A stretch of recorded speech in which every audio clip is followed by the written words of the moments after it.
In the 8 or so years since McLaren cars morphed into McLaren Automotive, this has been my favourite car, the 675LT. The LT just seemed to add all that interactivity, drivability, dare I say it, even emotion that the cars had lacked up to that point. It was and remains a wonderful car. Of the current lineup, this, the 570S, actually here in Spider form, is my current favourite car. And now McLaren has added LT to Sports Series to give us this, the 600LT.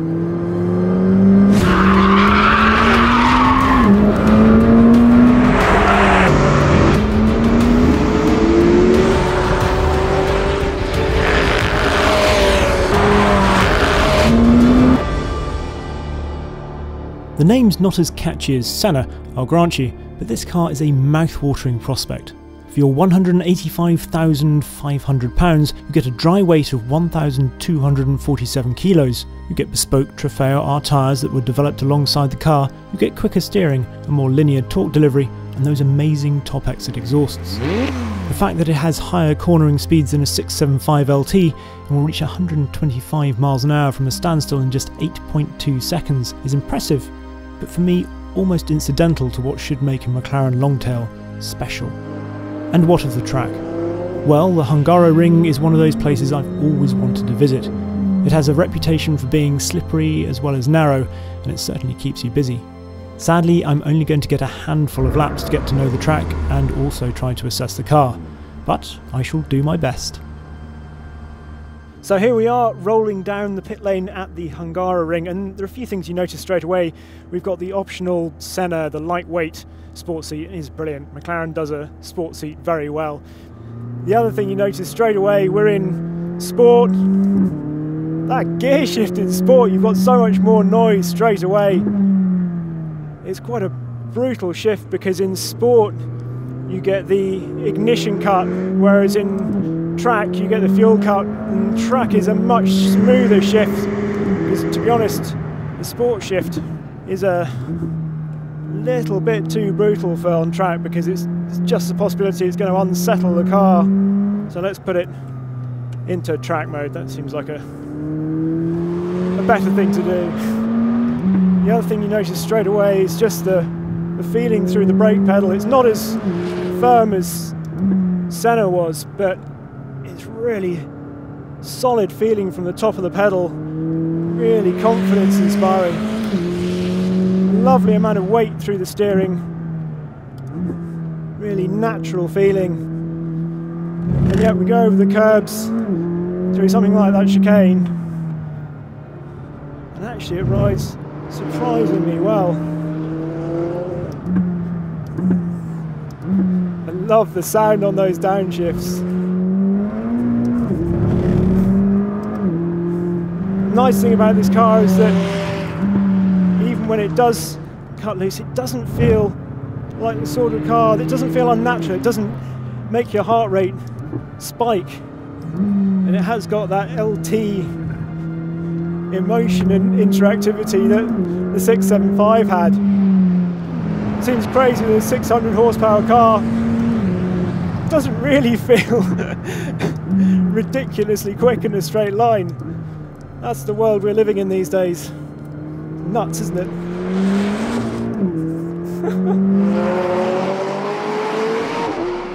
The 600LT has 592 brake horsepower and 457 pounds-foot of torque to be precise, but it is the braking and cornering that set it apart dynamically from the 570S. With an 8mm drop in ride height, 10mm wider front track, stiffer anti-roll bars, 13% firmer springs at the front and 34% firmer springs at the rear, plus more toe on the rear, the feeling on the way into a corner is completely different. Where the 570S feels pretty loose and mobile under hard braking, the 600LT is much more secure. It's still beautifully adjustable if you want it to be, and in fact the way to greater speed is still to get it rotating a bit on the brakes, but it's just much more precise. The hydraulically assisted steering is also much weightier and more feelsome, something I noticed particularly when driving slowly back into the pits. The other far-reaching change over the 570S, of course, is the 100 kilo reduction in weight. Now, one of the big things with this 600LT is weight saving, and McLaren has set out one of their lovely demonstrations here, so we thought we'd go through it because I love all this sort of this geeky stuff, and exactly the nitty gritty. They did actually save 100 kilos, and this is how. Starting with this large item here, which obviously no longer, we've got the exhaust coming out the top now, so not here, so this is a whole new rear piece in carbon fibre, saving 7.2 kilos. Now, underneath, rear wing, including pylons and support, plus 3.5 kilos, so that's adding back in, obviously. No glove box or door pockets in this ultimate spec would save you 1 kilo, so I think I would probably keep those, because for 1 kilo. Likewise, no audio or sat-nav, minus 3.3 kilos. Is it worth it? I don't know. Perhaps for the ultimate sort of RS LT spec. Did I say RS? I mean LT. Lightweight windscreen, rear window, minus 2.1 kilos. Lightweight wiring harness, 3.3 kilos. Lightweight suspension components, wishbones, uprights, anti-roll bars, minus 10.2 kilos. And obviously that's particularly important, sort of a bit like wheels, because it's obviously all to do with suspension and how it's going to soak up the bumps, etc. Moving down here, that top exit, stainless steel exhaust, minus 12.6 kilos, and it looks and sounds fabulous into the bargain. Lightweight Alcantara interior trim. I love a bit of Alcantara, and it saves 5.6 kilos, which is pretty good. Mostly really through the fact that it's got no carpet and thinner carpet in the luggage compartment. Lightweight braking system, taken a lot of components from the Super Series, which is the 720S series. No air conditioning.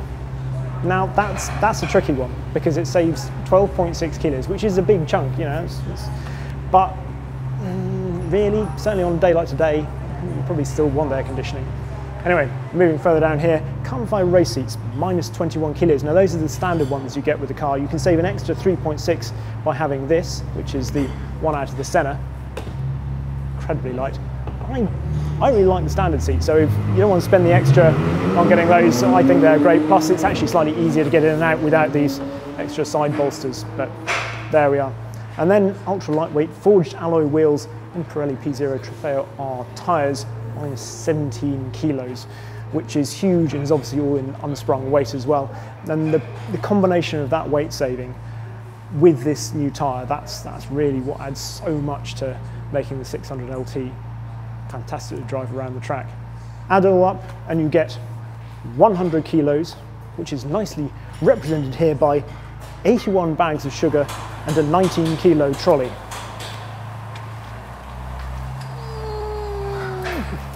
It's surprisingly heavy actually, it really is.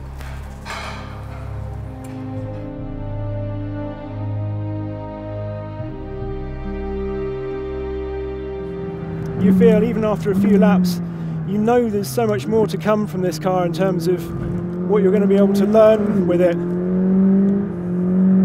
Just that lovely balance mid-corner. When you get it right, you find that sweet spot in this car. Braking deep into the corners and really getting that nose in is a car you can really enjoy. It's properly malleable, both into mid-corner and then on the way out. Hammering down this main straight, all 600 horsepower, and you hit the brakes, bang, and here you can really lovely feel in the brakes. It's so much more stable and much more power as well than 570. This is tricky, this downhill corner. Even there, you know, downhill corner, just coming off the throttle, you feel the rear end start to rotate, but it feels natural, the car's with you, that's exactly what you want. And then up over the curbs here, you feel it just moving around, real confidence in the tyre. Try and keep it tucked in here, back the other way. Whisper it, I'd have this over a Senna. I have been impressed by certain aspects of recent McLarens like the 720S and Senna, but I admit that they haven't really got under my skin. Even in the all too brief time I had in the 600LT, however, I was rather smitten. I need to drive it more to give a definitive verdict, but on initial acquaintance it is just what I was hoping for. There was a fear that the 675LT might have been a one-off, a flash in the pan, a lucky anomaly, but in the 600LT, McLaren has proved that it understands what made the previous LT so special. It has conjured up the same beguilingly tangible characteristics. The ones that are about more than just pure speed. The ones that make you smile rather than just nod in acknowledgement of a target achieved. I can't wait to drive this car on the road. I think it is going to be absolutely brilliant.